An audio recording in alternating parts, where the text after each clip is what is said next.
Meus irmãos, vamos comentar o nosso segundo texto bíblico que nós encontramos no livro de Lamentações de Jeremias, capítulo 3, capítulo 4, não é? O capítulo 3 começa dizendo: Eu sou o homem que viu a aflição pela vara do seu furor. Ele me levou e me fez andar em trevas e não na luz.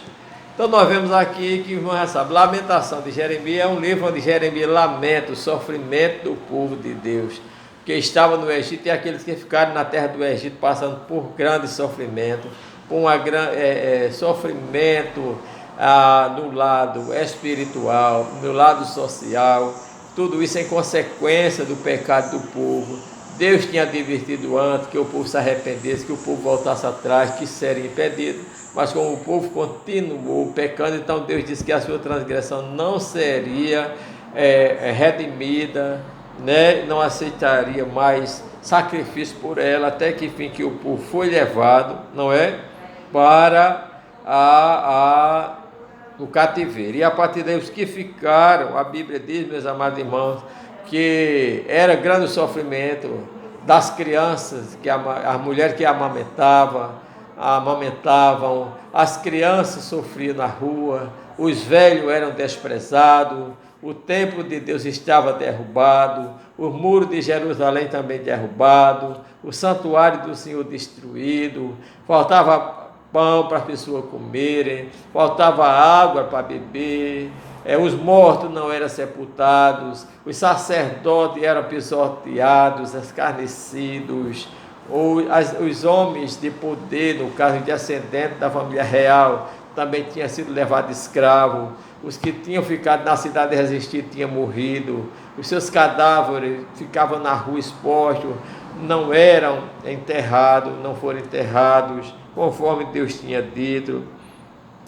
E a partir daí nós vemos, meus amados irmãos, que diante dessa grande catástrofe, né, nós só tínhamos uma coisa que ele poderia confiar, é na misericórdia do Senhor. Versículo 22, ele diz: as misericórdias do Senhor são a causa de não sermos consumidos, porque a sua misericórdia não tem fim, novas são a cada manhã, grande é a sua fidelidade.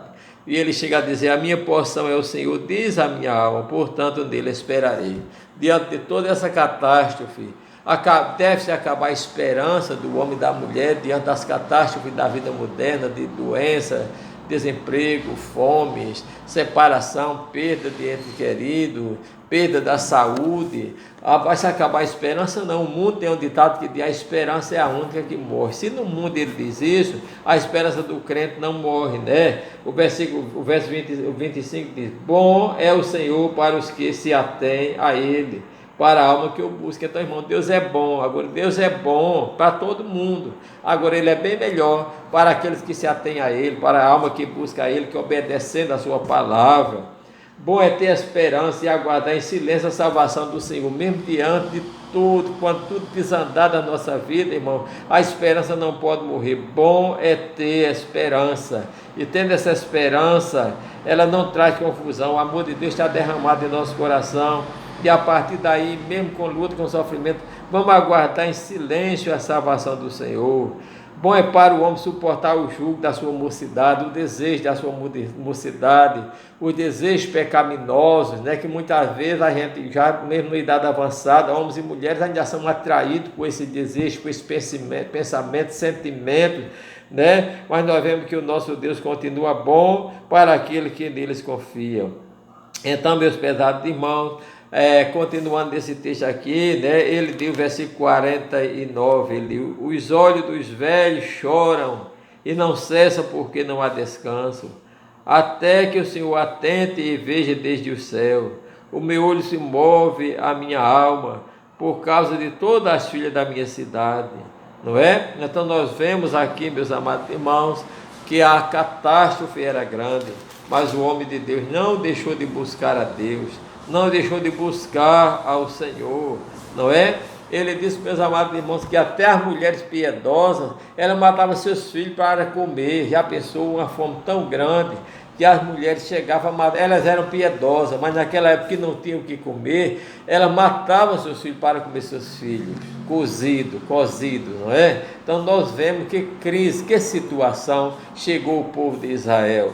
e nós devemos, meus amados irmãos, buscar a Deus, né? Vamos ver aqui o verso 16, diz assim: a ira do Senhor os dividiu, ele nunca mais tornará a olhar para eles. Não reverenciaram a face do sacerdote, nem se compadeceram dos velhos. Então, por esse descaso, por esse descuido de Israel, nós vemos, meus amados irmãos, que ele estava sofrendo o castigo de Deus. E por causa desse descaso de Israel, nós vemos, meus amados irmãos, Deus não os tinha desprezado totalmente.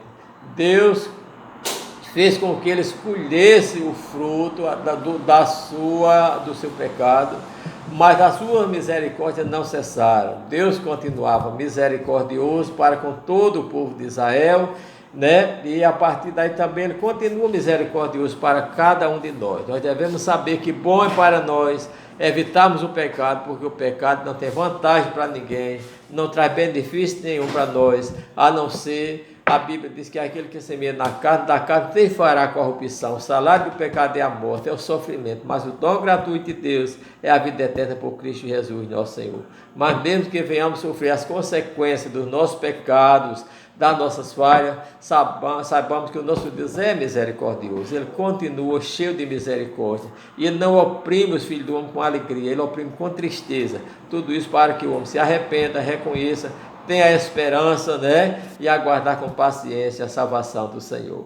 Que Deus abençoe os irmãos.